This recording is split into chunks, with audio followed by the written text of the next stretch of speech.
просто это вот такое горе.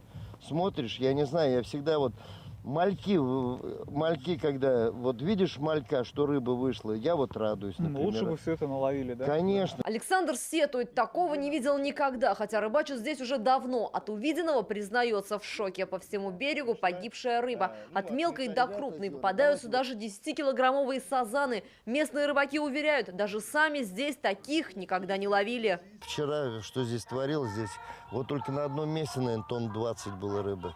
Вся вот, ну видите, какая крупная рыба, вся икряная. По словам специалистов рыбнадзора, возможно, это последствия так называемого горения озера. Это когда из-за отсутствия кислорода подо льдом погибает рыба. Чтобы такого не случилось, нужно вовремя сделать как можно больше отверстий во льду. Причем в Нижнекамске периодически этим занимаются, но, видимо, не помогло. Мы, конечно, помогаем, то есть мы участвуем в таких акциях, и общественность привлекаем.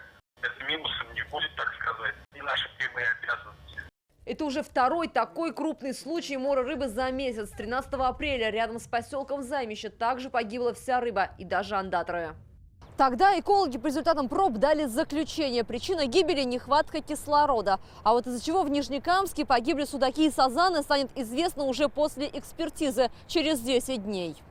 Александр Севастьянов, Ренат Сафин, ТНВ, Казань, Нижнекамск.